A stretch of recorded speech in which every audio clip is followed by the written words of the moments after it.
자, 전국에 계신 수험생 여러분 반갑습니다. 이제 저에 대해서 이제 간단하게 소개를 하면요. 자, 제 이름은 이제 이태우라고 합니다. 그리고 이제 저에 대해서 어떤 자세한 궁금한 사항이 있다, 아니면 질문 사항이 있다 그러면 이제 향후 이쪽을 좀 활용하시면 좋을 것 같아요. 자, 그런데 이제 저는 궁금해서 좀 더 상담도 좀 받고 싶고 이런 게 있다. 공개적으로 얘기하기 좀 그렇다 그러면 저한테 연락을 주시면은 제가 이제 최대한 빨리 답변을 해드리도록 하겠습니다. 그래서 일단 공개했으니까 이제 편하게 저를 믿고 잘 따라오시면 될 것 같습니다. 자, 그래서 이번에 이제 우리가 강의를 하게 된 내용은 어떤 거냐면 바로 해양경찰이죠. 자, 해양경찰. 그래서 우리가 해경이라고 부르죠. 그래서 이제 요게 있는데, 자, 해양경찰의 시험 과목 중에 이제 하나인 바로 형사법. 자, 형사법을 이제 여러분들이 저하고 이제 같이 하게 됐는데요. 자, 그러면 이 형사법 시험이 있는데, 요 부분이 있는데, 이 과목을 보기 전에 먼저 우리 해양경찰이라는 것의 시험 과목, 이런 것들도 잠깐 알아두시면 좋을 것 같죠. 그래서, 보니까 이렇게 돼 있습니다. 과목은, 시험 과목은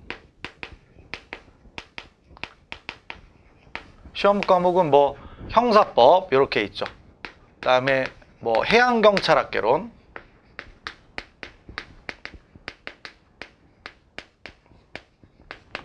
해양경찰학개론, 이 두 과목이 이제 필수가 되는 거고요.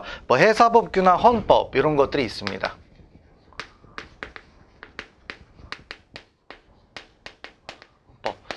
자, 그런데 이제 이렇게 이제 돼 있으니까 이 과목을 골고루 시간 배분을 잘 해가지고 여러분들이 이제 득점을 하면 되는데, 이제 제가 여러분들한테 이제 도움을 드릴 수 있는 과목은 이제 어떤 거냐? 바로 형사법이라고 할 수가 있습니다. 그래서 그 형사법 시험을 보는데, 이 형사법이 이제 문제가 어떻게 나오도록 되어 있냐면 총 이제 20문제가 여기서 등장을 합니다. 총 20문제가 등장을 하죠. 그래서 그 20문제를 보는데 이제 어떻게 나오는지를 좀 이제 알아둬야 됩니다. 그래서 자, 이렇게 돼 있는데, 일단 우리가 형사법 과목을 놓고 보면 형법이 있고, 그 형법에는 뭐가 있습니까? 총론. 그 다음에 형법 뭐가 있죠? 강론. 그 다음에 형소법, 형사소송법이라고 이제 부르는 형소법이 있습니다. 그래서 이렇게 나눠져 있고, 다시 형사소송법은 어떻게 되어 있느냐? 수사와 증거로 나눌 수가 있습니다. 근데 이제 골고루 배분이 돼 있어요. 배분이 돼 있고, 그래서 이제 보니까 딱 계산해보면 이렇게 나옵니다. 형법이 몇 문제? 14문제. 그 다음에 형소법이 총 몇 문제? 6문제가 나오는데, 수사 3문제, 그 다음에 증거 3문제, 이렇게 이제 나온다라는 거예요. 그래서 자, 일단 어떻게 나오는지를 여러분들이 좀 알아주실 필요가 있어요. 그러니까 예를 들어서 형법 총론에 7문제가 나오는데, 이제 7문제만큼 공부를 해야 되겠죠. 이제 그런 걸 좀 이제 알아주시고, 그래서 출제는 이런 식으로 되고 있다. 자, 이걸 보시고, 그 다음에 이제 우리가 문제가 어떻게 나오는지를 좀 이제 알아둘 필요가 있습니다. 그래서 상당수의 수험생들이 이제 해양경찰에 대해서 이제 어떻게 나오는지가 이제 궁금하죠. 근데 이게 좀 위험하긴 한데, 조심스럽긴 한데, 현재까지는 시험 문제가 이제 문제는 어떤 식으로 나오고 있냐면,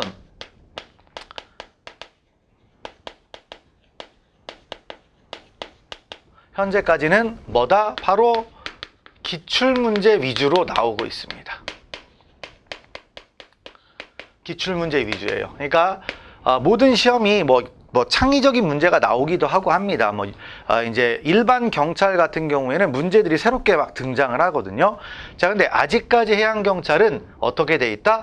기출문제 위주로 나오고 있습니다. 자, 그러면 이제 그렇게 나온다라는 걸 알면 결국엔 궁극적으로 어떻게 하면 돼요? 기출문제를 모두 정확하게 풀 수 있다면 여러분들이 형사법에서 점수를 깎아먹을 일은 있다 없다? 절대 없다라는 거죠. 일단 그 부분을 정확하게 이제 생각을 하시면 되겠습니다. 그래서 기출문제 위주로 이제 학습을 하는 게 좋아요. 그런데 이제 문제는 이 형사법, 즉 이제 형법과 형사소송법이라는 파트 있죠. 형법과 형사소송법이라는 파트, 이 과목이 과거에 이걸 공부한 분들이 많지는 않다라는 거예요.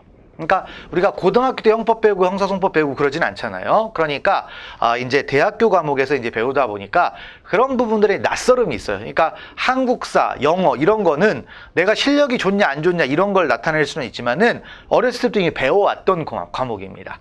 근데 형법과 형사소송법은 처음 보는 거죠. 처음 보는 과목이니까 그거를 어떻게 공부할지가 이제 중요한 부분이 되겠어요. 그래서 일단 문제는 이렇게 나온다. 이런 걸 좀 이제 알아두시고, 그러면 해양경찰 이제 공부해서 특히 이제 형사법에 대한 이제 학습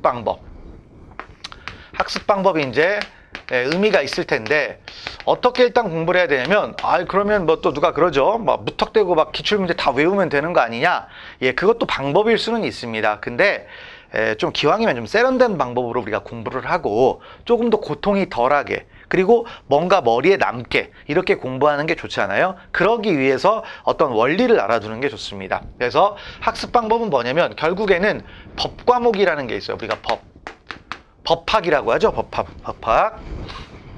우리가 법학과 이제 얘기하잖아요. 법학이라는 것을 어떻게 이제 공부해야 되느냐, 이런 것들을 좀 고민해 볼 필요가 있습니다.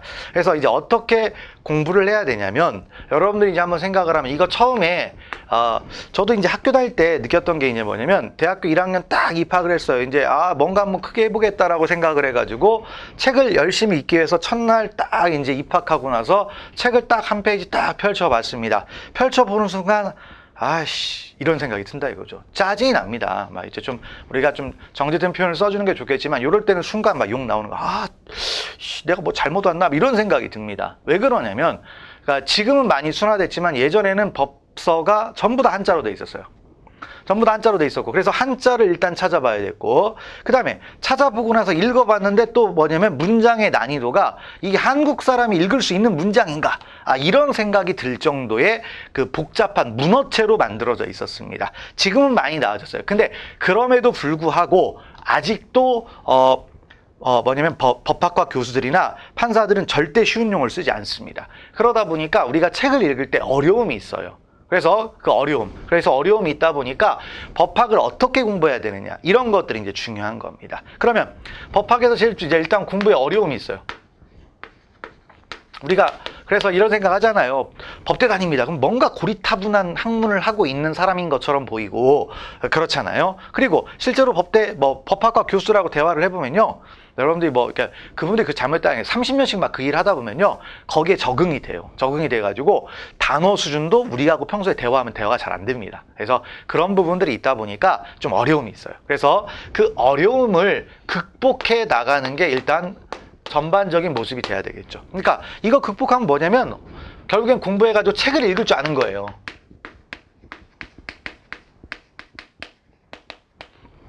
책을 어떻게 읽을 수 있는가, 이제 이런 것들입니다. 왜냐, 책을 딱 혼자 독학해서 펼쳐보면요, 이 뭐야 이게, 이런 생각이 듭니다. 자, 우리 이제 교재도 이렇게 쭉 있지만은 이거 보면서 읽다 보면 이게 뭔 말이지? 처음에 앞부분은 그나마 좀 나아요. 근데 이제 막 뒤로 가고 막 판례 나오다 보면 이게 뭐야, 이런 생각이 든다 이겁니다. 자, 그러면 그 책을 읽는 방법, 이것을 학습하는 게 사실상 우리의 수업이라고 볼 수가 있습니다. 그래서 어떻게 하면 책을 잘 읽을 수 있는가, 그 다음에 책을 읽을 때 어디에다 포인트를 둬야 되는가, 이런 걸 생각하는 거죠. 그래서 그런 부분들을 이제 정확하게 하는 게 이제 수업인데, 그러면 이제 어떻게 하면 되냐면, 그 어려움을 어떻게 극복하느냐, 결국엔 책을 많이 읽어야 됩니다. 많이 읽어요. 그러니까 책을 처음에 읽을 때 몇 페이지 나가는 거 되게 힘들 수 있어요. 근데 여러분들도 공부를 밖에서 다른 종류의 공부도 해봤고 알겠지만, 처음 볼 때하고 두 번째 볼 때하고 세 번째 볼 때하고 당연히 난이도가 어떻게 됩니까? 점점 더 편해지죠. 읽는 속도도 납니다. 그래서 여러 번 보는 거예요. 그래서 이제 많이 읽는 게 제일 중요합니다. 근데 이제 많이 읽는데 무턱대고 많이 읽는다고 좋은 건 아니겠죠. 자, 그러면 정확하게 이해하고, 그다음에 여기에서 문제점이 뭔지를 파악하는 거죠. 그래서 많이 읽으면서 이해를 하고, 그다음에 논점을 파악하고, 이런 것들을 하면서 이해하면서 이제 많이 읽고 해서 파악해가지고 결국엔 여기에 들어있는 뭐죠? 지식을 습득하는 겁니다. 그런 습득하는 과정들이 이제 상당히 중요하겠습니다. 그래서 이거를 좀 해야 돼요. 그러니까 무턱대고 기출문제 들어갔다, 별로 좋지 않은 방법입니다. 왜냐하면 쓸데없이 양을 늘리는 거니까요. 그래서 일단 뭐냐면 많이 읽는데, 저는 이제 많이 읽는데 제가 뭐 한다? 여기에서 책을 읽는 방법, 이런 것들 있죠. 이런 거에 도움을 주는 거예요.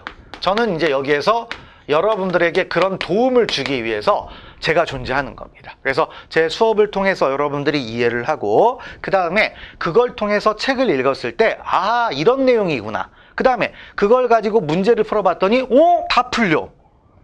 이태 훌륭해. 이렇게 나온다 이거죠. 그런 거를 여러분들이 느끼고, 그 다음에 궁극적으로 이태 훌륭해 이거보다 여러분들이 뭘 해야 되겠어요? 합격을 하는 거죠. 그래서 이렇게 해가지고 합격을 해 나가는 과정. 자, 이런 것들을 이제 저하고 같이 하시면 될 것 같습니다. 그래서 자, 그런 부분들인데요. 저를 믿고 잘 따라오시면 됩니다. 그래서 수업도 이제 편안하게 재밌게 이제 할 거고요. 그래서 이제 그 부분을 좀 여러분들이 알아주시고, 그래서 학습 방법 이제 어떻게 하느냐 조금 더 이제 구체적으로 들어가 보겠습니다. 자, 그러면 이제 형법 이제 공부, 형법이든 형사소송법이든 이제 어떻게 공부를 해야 되느냐. 자, 이제 형사소송법은 이제 줄여서 형소법이라고도 부르죠. 그래서 자, 이 부분은 이제 어떻게 공부하냐면, 일단 처음에 책을 읽기가 좀 어려워요. 책을 읽기가 어려우니까 여러분들이 자, 어떻게 해야 되느냐. 일단 저한테 먼저 강의를 들어야 됩니까? 안 들어야 됩니까? 강의를 들어야 되겠죠. 자, 강의 듣기가 이제 첫 번째가 되겠고, 그다음에 두 번째로는 뭐냐면 이걸 통해서 책을 읽어보는 걸 권합니다. 그러니까 보니까 이제 시간 부족을 이유로 책을 안 읽는 분들이 제법 있는 것 같아요. 근데 뭐냐면 그 부분에서 책을 읽는 사람과 안 읽는 사람은 좀 차이가 큽니다. 뭐 어딘가에서 뭐 그랬잖아요. 요즘 보면은 그 유튜브나 이런 거에서 영상을 많이 볼 때의 어떤 뇌파 반응과 그다음에 우리가 눈을 통해서 책을 볼 때의 뇌파 반응이 좀 다르다라고요. 더 활성화되는 게 어떻게 된다? 책을 많이 읽는 게 활성화가 된다고 했죠. 그러니까 책을 많이 읽어야 돼요. 강의도 듣고, 강의는 수단이에요. 결국엔 여러분들이 요 부분을 책을 잘 읽는 게 중요하겠습니다. 그러고 나서 이제 세 번째로 기출문제를 풀어주세요. 기출문제를 풀어줍니다. 그러니까 책을 읽고, 책의 부분들을 정확하게 읽고, 그 다음에 기출문제를 풀어봐야 되겠죠. 풀고 나서 그 다음에 풀어봤는데 여기에는 뭐가 있습니까? 이제 여러분들이 또 알아둘 게, 우리가 공부를 할 때는요, 시험 문제를 봤는데 틀렸다 맞았다가 중요한 게 아니에요. 틀렸다 맞았다가 중요한 게 아니고 아는 것과 모르는 것이 나올 수가 있어요.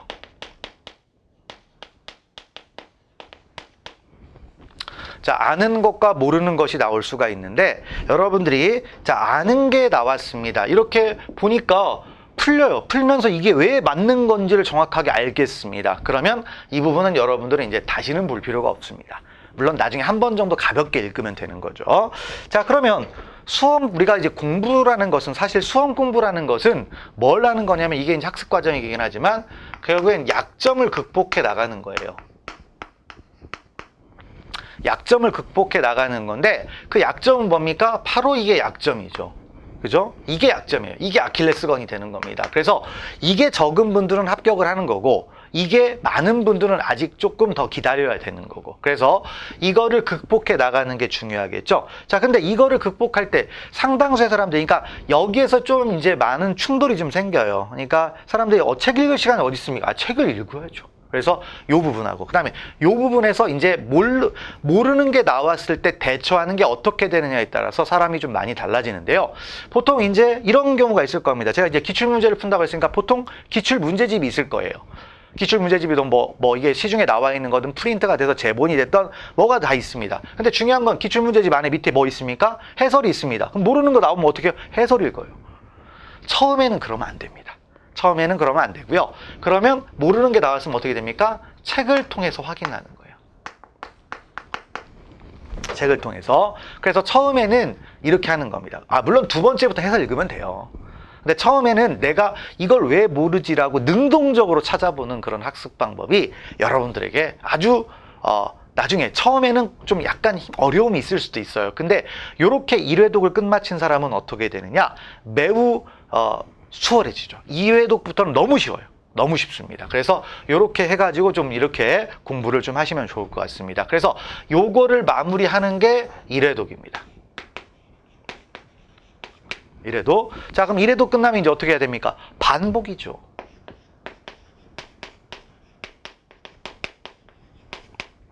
무한 반복입니다.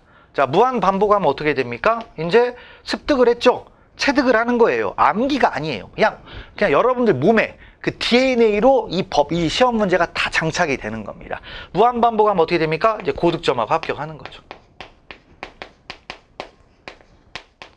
궁극은 이거잖아요. 이 공부를 하는 게 중요합니다. 그래서 이렇게 이제 알아두시고요. 가시면 되겠습니다. 그래서 이제 약점을 극복하는데 이렇게 이제 해 나가면 돼요. 그러면 이제 어떻게 이제 여기서 책을 좀 읽어야 되냐면 법이라는 건 쌓이다 보니까 자꾸 이제 내용도 중요하지만 여기에 나와 있는 목차들이 있습니다. 그래서 제가 이제 수업을 할 때에도 판서를 하면서 이제 목차들을 설명을 할 거예요. 그러니까 결국엔 그 목차를 기억하고 있으면 거기에 살을 계속해서 붙여나가는 게 법학의 이제 학습 방법이라고 할 수가 있는데 그렇게 이제 하시면 좋을 것 같습니다. 자, 그 다음에 이제 또 그 다음 논의로 이제 볼 수 있는 게 이제 결국엔 이제 우리가 학습을 하는 건데 뭐 때문에 하는 겁니까? 요거 때문에 하는 거죠? 합격하기 위해서 하는 겁니다. 근데 이제 주의할 것은 어떤 거냐? 자, 이제 주의할 것은 결국엔 뭐 하는 거냐면 이제 우리가 학문을 연구하는 게 아니에요. 학문 연구가 아니죠. 그러니까 시험에서 득점을 하는 겁니다.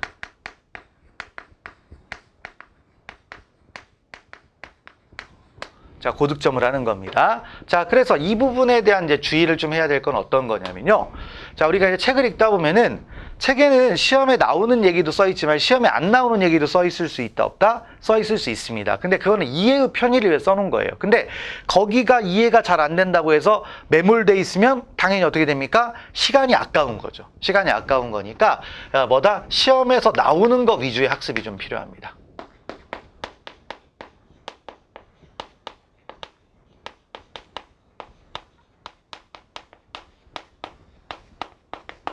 시험에 나오는 것 위주의 학습이 필요해요. 그럼 그 시험에 나오는 걸 어떻게 하느냐?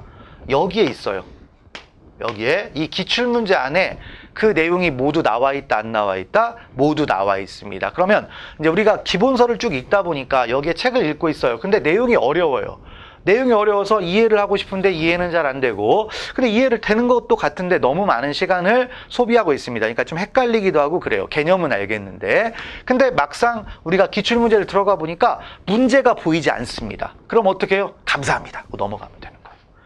그렇게 이제 공부를 좀 해 나가시는 걸 바라겠습니다. 그래서 요렇게 이제 한다라는 거고요. 요게 이제 여러분들의 이제 어떤 공부 전략이 될 수가 있습니다. 그래서 이제 차근차근 해 나가면 됩니다. 그러니까 수업이 제가 이제 어렵게 가르치진 않을 테니까요. 조금 쉽고 그다음에 너무 어려운 것들에 대해서도 정리를 하면서도 이제 갈 거니까 부담 없이 듣고 그다음 뭘 해야 되겠습니까? 이거 잘하고 그다음에 요렇게 이제 가시면 되겠죠. 그래서 그거를 좀 집중하시면 좋을 것 같습니다. 그리고 그다음에 이런 것보다 먼저 선행하는 내용이 하나가 더 있습니다. 어떤 게 있느냐? 결국엔 중요한 것은 우리가 시험을 보는데 이 해양경찰 시험이 쉬운 시험은 아니죠. 물론 상대적으로 어떻다고 하지만 운전면허 같은 시험이 아니에요. 누구나 시험 보면 다 합격한다 이런 게 아니라 떨어지는 사람이 그래도 많은 시험입니다. 떨어지는 사람이 많다는 얘기는 어설픈 각오로 공부하면 안 되겠죠. 그래서 중요한 건 합격에 대한 의지. 이걸 가지고 저를 믿고 따라오세요. 그러니까 여러분은 의지를 갖고 성실함을 가지고 저를 믿고 따라오면 짧은 기간 안에 누구나 다 시험에 합격할 수 있다. 이거를 좀 알아두시면 될 것 같습니다. 자, 그래서 이렇게 해서 이제 간단하게 이제 오리엔테이션을 한번 한 거고요. 근데 이제 오리엔테이션을 하긴 했는데 여기서만 좀 끝나면 좀 그렇잖아요. 그래서 가볍게 일단 이 부분 우리가 이제 형법이라는 것을 일단 먼저 시작을 할 텐데, 그러니까 여기에서 진도가 이제 어떻게 나갈 거냐면요. 진도는 자 이제 형법 총론, 형법 강론, 그 다음에 형소법 있잖아요. 세 가지 파트가 있습니다. 그래서 딱딱 끊어서 이제 가면 되는 건데 진도도 한 3분의 1씩 나갈 거예요. 물론 조금 형법 강론이 조금 더 나갈 수도 있긴 하겠지만은 대략적으로 비슷한 시간을 가지고 이제 준비를 할 겁니다. 자, 그러면 이제 요 부분에 대해서 이제 하나하나 이제 들어가는데 약간의 좀 진도도 좀 나가면 이제 좋겠죠. 그래서 이거 이제 여기에 대한 내용들이 이제 어떤 건지, 그러니까 이제 형법 총론하고 형법 강론 이걸 들어가는데 이제 이걸 합쳐서 형법이잖아요. 형법. 그럼 이제 형법이라는 게 뭔지는 간단하게 한번 설명하고 OT를 마무리하면 좋을 것 같습니다. 그래서 개념 간단하게 이제 알고요. 가시면 되겠습니다. 자, 그래서 이제 우리가 이제 형사소송법은 나중에 얘기를 하도록 하고 형법에 대해서 한번 또 얘기를 하도록 합시다. 자, 그러면 자, 이제 형사법이라는 과목 안에 이제 형법이라는 게 이제 있습니다. 형법. 자, 그럼 형법이 뭐냐? 이 부분부터 등장을 하는 거죠. 형법. 자, 형법은 이제 영어로 얘기하면 크리미널 로라고 하죠. 크리미널. 크리미널이 뭡니까? 범죄죠. 근데 자, 우리는 형이라는 말을 썼으면 이거는 형 어디가 이게 아니죠. 형벌을 말하는 거예요. 형벌. 그래서 어떤 걸 생각하시면 되면 형법이라는 과목은 최대한 압축하면 이렇게 줄여서 얘기할 수가 있습니다. 범죄와 형벌. 범죄와 형벌을 규정한 법 체계를 뭐라고 부른다? 형법 이렇게 부릅니다. 범죄, 그다음에 형벌 이걸 나누는 거죠. 그래서 범죄와 형벌이에요. 범죄와 형벌. 그래서 범죄와 형벌인데 좀 이제 와닿기 쉽게 하기 위해서 하나의 예를 들어보도록 하겠습니다. 얘는 이제 우리가 가장 쉽게 생각할 수 있는 범죄를 한번 생각해 볼까요? 대표적인 범죄가 뭐가 있습니까? 살인죄라는 게 있죠. 자, 그러면 살인죄가 있는데 살인죄는 어떻게 되어 있냐면 우리 형법 250조 1항에 가보면 자, 사람을 살해한 자는 사형, 무기 또는 5년 이상의 징역에 처한다 이렇게 되어 있습니다. 근데 그냥 줄여서 이렇게 한번 써볼까요? 사형에 처한다 이런 말을 써놓습니다.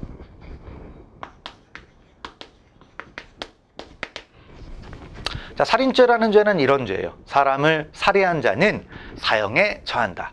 사형 무기 또는 5년 이상. 근데 이제 요즘 보면 막 사람 죽여도 형량 별로 안 높고 막 그렇잖아요. 근데 이제 가장 극단적인 형량은 뭐가 나올 수가 있다? 사형이라는 게 나올 수가 있습니다. 자, 그러면 형법이 무슨 과목이라고 했습니까? 범죄와 형벌이라고 했잖아요. 자, 그럼 범죄와 형벌이라고 했는데 그러면 여기서 나눠보면 돼요. 그러니까 조문에서 다 찾아보면 되는 건데 사람을 뭐 했다? 살해했다. 사람을 살해했다. 이런 것들이 이제 있을 수가 있죠. 바로 우리가 사람을 살해하면 됩니까? 안 됩니까? 안 되죠. 그래서 이것을 뭐라고 한다? 범죄라고 하는 겁니다. 범죄. 범죄. 그리고 나중에 이 범죄하고 비슷한 말이 나오는데 구성요건이라는 게 있어요. 근데 이제 범죄라는 건 이제 구성요건, 해당성, 위법성, 책임 이 세 가지가 합쳐져야만이 범죄인데 위법성이나 책임은 을에 있다고 생각을 하니까 그냥 범죄가 되는 행위 유형을 조문에다 나열한 거 이걸 뭐라고 하냐면 구성요건이라고 해요. 그래서 자, 이거 이제 구성요건인데 범죄하고 유사한 개념이에요. 일치하진 않지만 유사하다. 나중에 이제 그렇게 이제 알아주세요. 그러니까 요게 범죄가 되는데 유사하다. 유사하다. 이렇게 이제 생각을 하시면 되겠어요. 그래서 요게 범죄입니다. 쉽게 말하면. 사람을 살해했다. 그래서 위법성하고 책임까지 합쳐지면 범죄가 되는 겁니다. 그래서 범죄가 됐어요. 그럼 범죄를 저지른 녀석이 있습니다. 요런 녀석이 있죠. 요게 이제 범죄자가 되는 거죠. 범죄자. 자, 그리고 범죄자가 됐다라는 걸 최종적으로 누가 확인해 줍니까? 법원에서 확인해 주죠. 법원에서 유죄가 확정됩니다. 그러면 유죄가 확정되면 그에 대한 응당한 책임을 져야 되겠죠. 그 책임이 뭐다? 너도 죽어 이거예요. 사형에 처한다. 이게 뭐가 됩니까? 형벌이 되는 거죠. 형법이라는 건 이걸 규정한 체계예요. 이걸 규정한 체계. 자, 그런 거를 알아두시면 되겠죠. 그래서 형법은 이런 얘기고. 근데 이제 우리가 형사법이라고 했잖아요. 형사법. 형사법이라고 했으니까 형사법은 또 뭐가 있습니까? 형사소송법이라는 게 있겠죠. 자, 형사소송법은 또 줄여보니까 어떻게 되냐면 이렇게 표현할 수가 있습니다. 형벌권 실현 절차.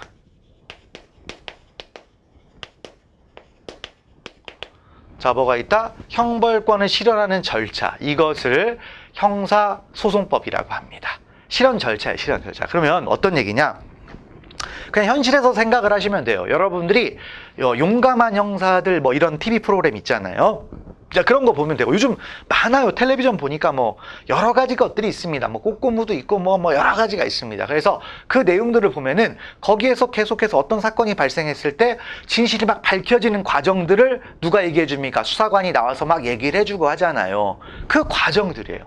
그 과정들. 그래서 그 과정들. 그러니까 어떤 사건이 발생을 했을 때 그게 범죄가 되는지 안 되는지 따져봐야 되겠죠. 그다음에 범죄가 된다라고 하게 되면 범죄가 되기 위해서는 뭘 가지고 범죄가 되는지를 판단해야 됩니까? 그 증거 같은 걸 가지고 판단하잖아요. 그리고 그런 사람을 잡는 것도 뭐가 된다? 뭐 어떤 과정이 되겠죠. 그리고 최종적으로 뭐다? 이 사람한테 유죄를 확정한 다음에 형벌을 부과하는 그런 과정들이 있겠죠. 그 과정들을 뭐라고 한다? 형사소송법 이렇게 얘기해요. 그리고 그런 과정을 형벌권 실현 절차라고 할 수가 있습니다. 그래서 형벌권 실현 절차는 어떻게 되냐면 형사 절차는 그러니까 이게 절차인데 형사소송법은 그걸 다루는 건데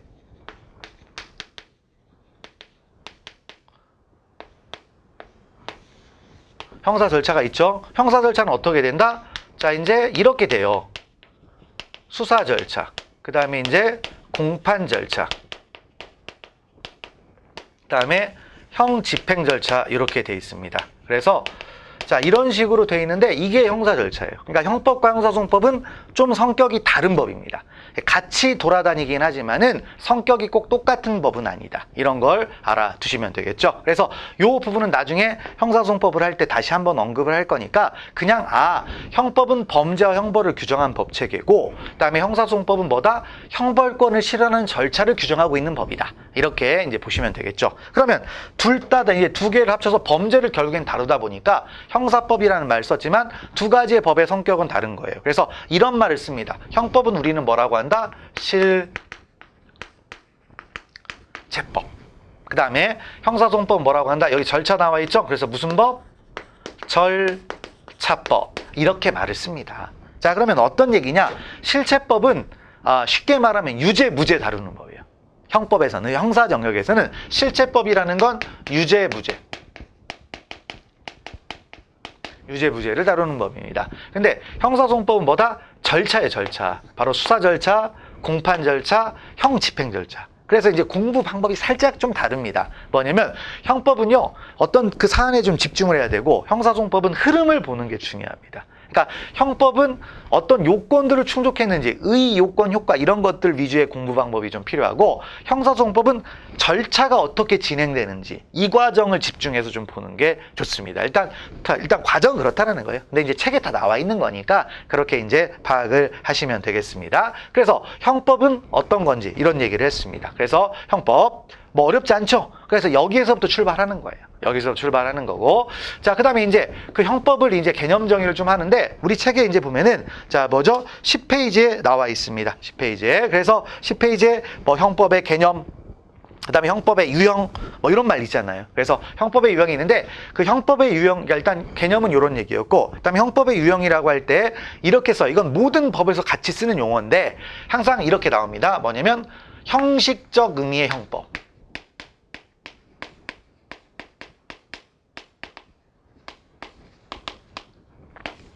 그 다음 뭐가 있어요?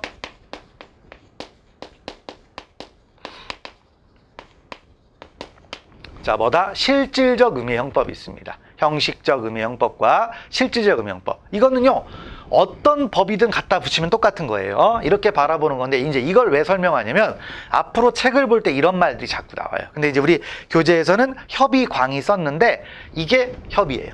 이게 광이고. 이렇게 이제 보시면 되겠습니다.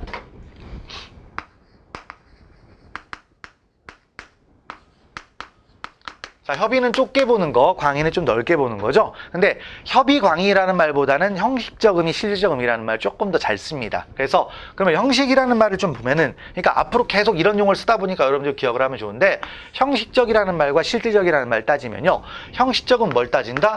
이름이나 명칭을 가지고 따진다 이거예요.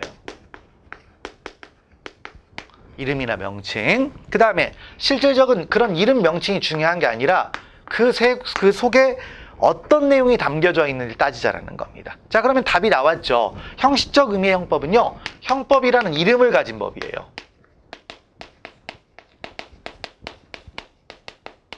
명칭이라고 쓸까요, 이럴 때는?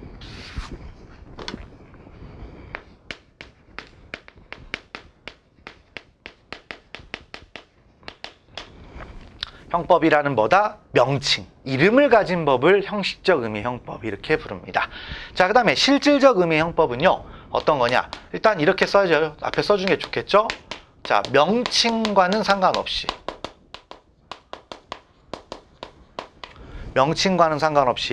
바로 범죄와 형벌이 규정된 법.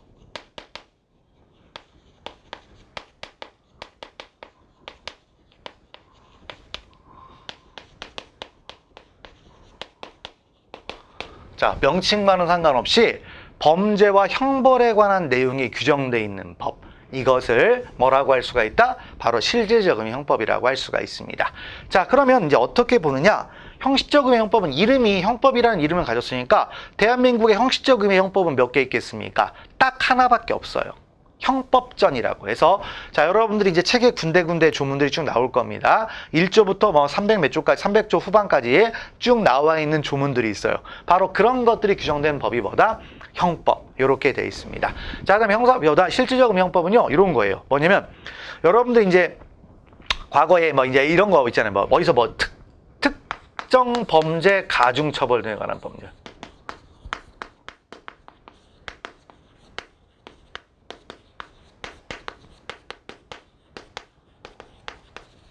줄여서 특가법 이렇게 부르죠. 그래서 특가법 이런 겁니다. 그럼 어떤 얘기냐면, 어떤 범죄 형법에 보면요, 예를 들어서 뭐 어떤 금액을 기준으로 하는 그런 범죄들이 있어요. 근데 만약에 예를 들어서 뇌물을 100만 원 받은 사람하고 뇌물을 100억 원 받은 사람은 형량이 똑같으면 되겠습니까? 안 되죠.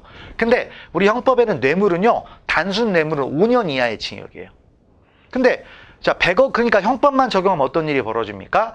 100만 원을 받아도 맥시멈이 5년, 100억 원을 받아도 맥시멈이 5년. 말이 안 되잖아요. 그래서 뇌물 액수가 일정 금액을 넘어섰을 땐 형법을 적용하지 않고 특정 범죄 가중처벌 등하는 법률을 적용해서 뭐 액수가 하여튼 뭐 몇십억 넘어서면요, 법정형이 무기징역으로 바뀌어요. 형량이 막 올라갑니다. 그런 법이 있어요. 근데 여기는 이름에 형법이라고 써 있습니까? 안 써 있죠. 하지만 여기 안에는 범죄와 형벌이 들어가 있다, 안 들어가 있다? 들어가 있죠. 그러면 그게 뭐다? 실질적 의미 형법이라는 겁니다. 그러니까 이런 논의는 여러분들이 이제 법 과목을 공부하면 형법도 마찬가지, 형사소송법도 마찬가지, 헌법도 마찬가지, 다 이렇게 하는 거예요. 다 이렇게 개념 정의를 하는 거다. 이거를 파악을 하시고 들어가시면 되겠습니다. 그래서 우리 교재 이렇게 쭉 나와 있는데요. 그 말이 나와 있습니다. 그래서 협의의 형법, 형식적 의미 형법 있죠? 그런 것도 있고, 그다음에 광의 형법, 실질적 의미 형법이 있는데 이런 식으로 규정되어 있다. 이거를 좀 파악을 하시고 가시면 되겠습니다. 그래서 용어죠, 용어. 근데 이런 거 시험에 나오느냐? 잘 안 나와요. 근데 간혹가다 나오긴 합니다. 간혹가다 뭐 한 몇 년마다 한 번씩 나오긴 하는데, 중요한 건 이건 이 원리에. 근데 이거를 그러면 안 봐야 되냐? 그런 게 아니죠. 왜냐? 앞으로 책을 읽을 때 형식적으로는 이렇게 본다, 실질적으로는 이렇게 본다. 그럼 이게 무슨 뜻인지 알고 가야 되는 거죠. 아시겠죠? 자, 그런 것들을 생각을 하시면 되겠습니다. 그래서 우리 책에 이제 10페이지에 이런 얘기가 나와 있는데 한번 가볍게 읽고 이해되셨죠? 이렇게 이제 보시면 됩니다. 자, 그리고 이제 우리 교재를 좀 보면서 여러분들이 좀 이제 알아둬야 될 게, 요 교재 나름대로 이제 형사법 이제 강의를 하기 위해서 이제 교재를 좀 찾아봤는데, 여러분들에게 이제 여러분들이 많이 보는 책 중에서 조금 이제 볼만한 책이 어떤 책이 있을까, 이런 걸 봤는데 나름대로 아주 훌륭한 책이 있었습니다. 그래서 여기에 써져 있는 이제 교재를 쓰는 건데요. 근데 이 교재의 좀 특징이 일반 교재하고 좀 성격이 목차가 좀 다르게 돼 있어요. 그래서 다르게 돼 있어서 나름대로 의미가 있습니다. 근데 이제 이렇게 보는 방법도 좋은 방법이지만, 제가 생각하기에는 좀 목차, 뭐냐면 여기 순서의 목차보다는 제가 생각한 목차대로 조금 수업을 하는 게 조금 더 여러분들의 학습 능력에 도움이 될 것 같아요. 그래서 조금 초반에는 좀 약간 진도를 좀 왔다 갔다 해야 될 것 같습니다. 그래서 우리 10페이지에 이런 말들이 나와 있었죠. 자, 근데 그런 것들이 있고, 그 다음에 뭐냐면 11페이지 이쪽으로 가는 게 아니라 280페이지로 한번 가보겠습니다. 280페이지에서 일반, 원래는 맨 앞에 있어야 돼요. 그래서 있어가지고 요걸 가지고 조금 파악을 하면서 공부를 하면 조금 더 편한 내용들인데요. 자, 일단 이 부분을 한번 보겠습니다. 그래서 280페이지에 뭐 여러 가지 말이 나옵니다. 형법의 법체계적 지위, 형법의 규범적 성격, 그다음에 평가부분, 의사결정 규범 있죠. 근데 이거는 여러분들이 가볍게 읽어보시고 282페이지를 가보세요. 여기서부터 좀 설명을 하는 게 좋을 것 같아요. 여기에서 부연 설명이 좀 들어가는 거니까, 자, 이 부분을 한번 잠깐 보도록 하겠습니다. 자, 그래서 이제 형법이라는 게 우리가 어떤 법이라는 걸 봤습니다. 자, 형법이라는 게 어떤 법을 봤는데, 그 형법이라는 것이 그러면 어쨌든 범죄와 형벌을 규정을 한다라고 했잖아요. 그러면 그 범죄와 형벌을 규정을 했는데 형법을 만들어 놨습니다. 법이라는 걸 만들어 놓으면 나름대로 사회적으로 어떤 역할을 해야 되잖아요. 그래서 이제 등장하는 말이 형법의 뭐다? 형법의 뭐다? 기능이라는 거예요. 형법의 기능. 그래서 형법의 기능이 있는데, 형법의 기능은 몇 가지가 있느냐? 뭐 제가 어렸을 때는 3가지였는데 오늘 갑자기 4가지가 됐어요. 근데 이제 4번째 거는 써놓기만 하면 될 것 같고, 나머지 3가지를 좀 보는 게 중요할 것 같습니다. 자, 그래서 첫 번째는 뭐냐? 일단 형법을 만들었으면 형법에 써져 있는 범죄는 저지르면 됩니까? 안 됩니까? 안 되는 거죠. 거기에서 하는 건 절대 안 되는 거예요. 그래서 뭐가 되느냐? 이거를 이제 제일 형법이라는 것에 이제 확실한 역할을 하는 건 규제적 기능입니다. 규제. 그러니까 일반 국민의 행동을 규제하는 거예요. 규제하는 거.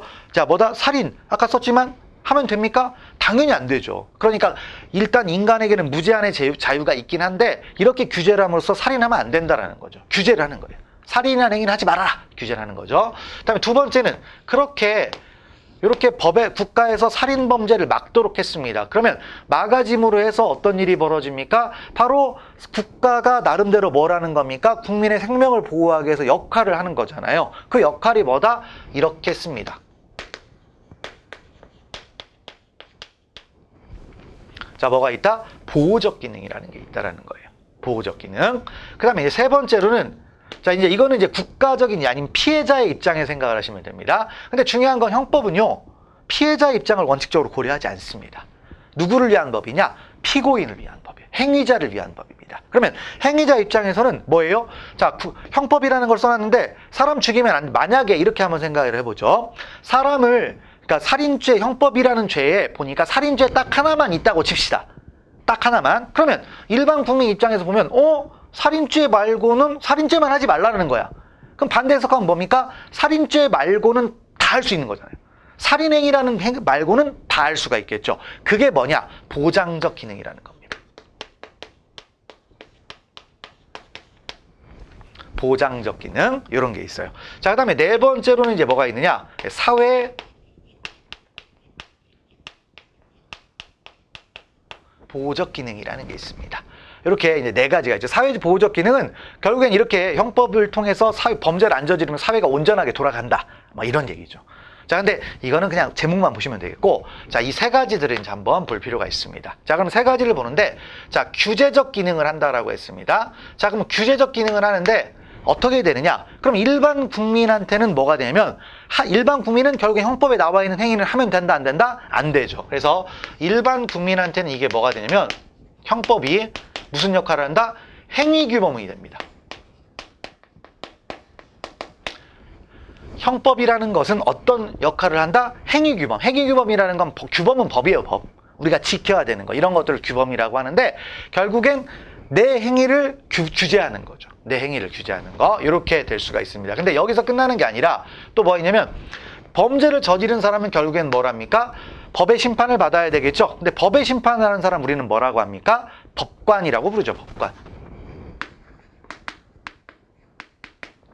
법관이라고 부릅니다. 그러면 법관도요, 결국엔 피고인한테 죄를 씌워가지고 뭐합니까? 판결을 내릴 텐데, 판결도 뭡니까? 예를 들어서 만약에 사기죄가 5년 이하라고 만약에 돼 있다 칩시다. 실제 10년 이하인데 10년 이하라고 돼 있습니다. 그리고 다른 특별법이 없다라고 가정을 하면 정말 나쁜 사기꾼도 법관은 몇 년형밖에 못 때린다? 10년밖에 못 때리잖아요. 10년밖에. 그런데 갑자기 법관이, 야, 너 진짜 나쁜 놈이니까 내가 무기징역 할 거야. 이러면 됩니까? 안 되죠. 그래서 뭐가 되면 법관한테는 이 형법은 어떤 역할을 하느냐? 지침이에요, 지침. 매뉴얼이라는 말 들어봤죠? 그래서 이거 일할 때 이거 따라야 되는 겁니다. 그래서 이게 뭐냐? 재판규범이 됩니다. 재판규범이 됩니다. 아시겠죠? 이렇게 이제 생각을 하시면 돼요. 그러니까 규제를 하는데 그 규제를 할 때 일반 국민 입장에서 형법은 어떤 역할을 한다? 행위규범적인 역할을 하는 거고, 그다음에 법관 입장에서는 뭐다? 재판규범 역할을 한다라는 겁니다. 그거를 파악하시면 되겠고요. 그다음에 이제 보호적 기능이라는 것은 결국엔 국가가 국민을 보호하는 거예요. 근데 국민이라는 말보다는 이제 보호라는 말을 한다 했죠. 그럼 뭘 보호하느냐? 자, 살인죄를 통해서 국가가 살인죄를 만들어 놨습니다. 그러면 살인하면 안 되죠. 그래서 국가는 뭐 한다? 살인죄를 통해서 살인죄라는 죄를 만들어서 뭘 한다? 바로 사람의 생명을 보호한다 이거예요.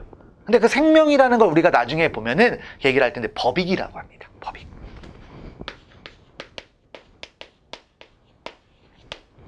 나중에 나오는 용어니까 이렇게 알아두시면 되겠어요. 법익을 보호하는 기능을 한다라는 겁니다.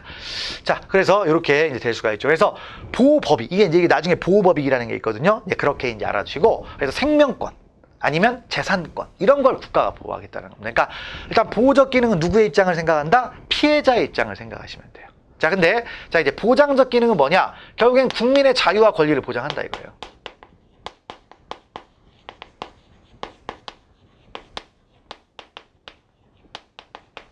근데 이쪽은 주로 이제 피해자 쪽 관점이 되는 거고, 이쪽은 여기서 말하는 국민은 모든 국민이 아니라 피고인적, 그러니까 범죄자 쪽 관점에서 보시면 되는 겁니다.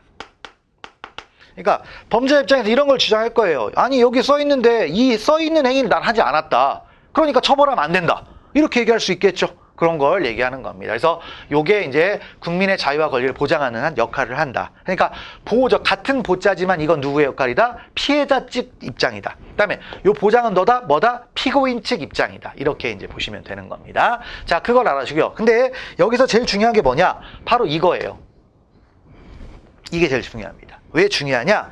자, 이제 결국엔 보장적 기능이라는 말은 결국엔 국민의 자유와 권리를 보장한다고 했죠. 그러면 자, 이제 범죄라는 걸 국가가 규정을 할 텐데 그 규정된 범죄는 다 어디에 있어야 되느냐라는 겁니다. 그랬더니 법에 있어야 된대요. 법에. 그래서 여기서 등장하는 바로 그 유명한 게 대부분 들어봤을 거예요. 뭐가 있다? 죄형법정주의가 있습니다. 죄형법정주의. 자, 죄형법정주의가요, 40문제가 나오는 시험에는 무조건 한 문제예요. 근데 20문제가 나오는 시험이면 2번에 한 번씩은 나옵니다. 2번에 한 번씩 나온다는 얘기는 중요한 겁니까? 안 중요한 겁니까? 어마어마하게 중요한 거죠. 근데 제가 이제 오랫동안 이제 강의를 해보니까 죄형법정주의가 결국엔 형법의 시작과 끝입니다. 그거를 알아주고 매우 중요한 거다. 그래서 죄형법정주의가 있어요. 죄형법정주의가 뭡니까? 바로 이거죠. 죄가 있어요. 그러니까 뭐가 있다? 형이 있죠. 죄는 뭐예요? 범죄가 되겠죠. 그다음 형은 뭐다? 형벌이 되겠죠. 범죄와 형벌이에요. 범죄 형벌이 뭡니까? 형법이잖아요. 형법. 그래서 법정 있는데, 그러면 이 법이라는 건 법률이에요. 그다음에 정은 우리가 정하다 있죠. 그래서 법정하면은 한자 쉬우니까 법, 그다음 뭐다? 정. 법으로 정하자 이런 겁니다. 그래서 무슨 뜻입니까? 범죄와 형벌은 법률로 정해야 한다는 원칙이죠.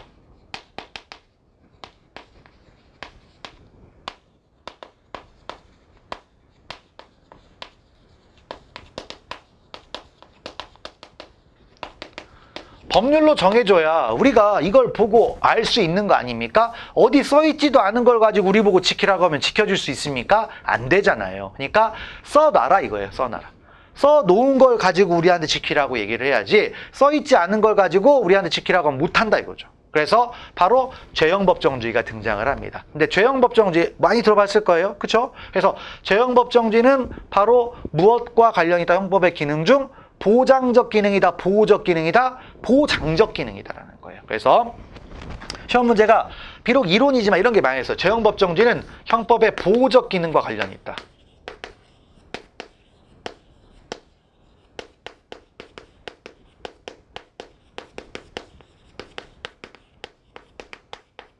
이렇게 하면 틀리겠죠? 이런 것들. 보장적 기능이라고 했습니다. 보장적 기능. 그래서 보호적 기능 아니다. 이런 것들을 기억을 하시고 가시면 되겠습니다. 그래서 일단 약간 이제 OT 개념이긴 하지만 기본적으로 우리가 전제되는 얘기들이 있어요. 근데 여기는 가볍게, 이번 시간에 우리가 했던 거는 가볍게 보시면 됩니다. 그래서 자, 교재 282페이지 가보면 규제적 기능이 있습니다. 자, 규제적 기능. 그래서 일반 국민한테는 뭐가 된다? 행위규범. 체크하시면 되겠죠. 다음 법관한테는 뭐가 된다? 재판규범. 자, 되겠고, 다음 보호적 기능이라는 게 있습니다. 보호적 기능은 뭐다? 근본적 가치를 보호한다고 했는데 제일 중요한 건 뭐다? 법익을 보호하는 거예요. 사회 윤리적 있는데 그냥 핵심은 법이다. 그래서 됐고, 그다음에 세 번째가 중요하죠. 보장적 기능이 있다라고 했습니다. 바로 국민의 자유와 권리를 보장한다라고 했습니다. 그래서 바로 여기에서 뭐가 등장하는 것이다? 죄형법정주의. 그래서 죄형법정주의에 대한 시간을 좀 많이 쓸 겁니다. 그래서 그렇게 알아주시면 되겠고요. 근데 죄형법정주의는 뭐와 관련돼 있다? 보호적이 아니고 보장적과 관련돼 있다는 거였습니다. 자, 됐고요. 다음 사회보호적 기능은 읽고만 넘어가시면 돼요. 그래서 형법은 형벌 수단을 통하여 범죄 행위를 방지함으로써 범죄로부터 사회 공동체의 질서를 유지하고 보호하는 기능을 가진다. 그냥 읽기만 하면 되는 겁니다. 그래서 이런 것들을 정확하게 이제 알아두고요. 가시면 되겠습니다. 자, 그래서 이제 일단 형법의 어떤 의의, 그러니까 OT하고 우리 형법의 의의, 그다음에 기능 이런 것들을 봤습니다. 물론 이걸 가지고 시험에 많이 나오진 않겠지만 이제 우리가 앞으로 어떻게 공부해야 될지에 대한 배경이 등장을 한 거니까 의미가 있겠죠. 그래서 자, 이렇게 이제 한번 알아두시면 되겠습니다. 그래서 이제 이제 저한테 이제 뭐 궁금한 점이 있으면 여기 와서 이제 물어보시면 됩니다. 그리고 좀 내밀한 게 있다면 이제 전화를 하시는데 전화를 바로 주면 제가 답변하기 힘드니까 문자를 미리 주세요. 그러면 제가 연락을 드릴 테니까 그렇게 알아두시고 가시면 될 것 같습니다. 자, 그래서 일단 첫째 시간 이렇게 시작을 했는데 시작이 반입니다. 이제 우리 반 한 거예요. 나머지 반만 열심히 하시면 됩니다. 자, 끝까지 믿고 한번 잘 따라오시면 여러분들한테 분명히 좋은 성과가 나올 거니까 그걸 잘 알고 가시면 될 것 같습니다. 자, 그래서 대망의 첫 번째 강의를 마무리를 짓도록 하겠습니다. 자, 수고하셨습니다.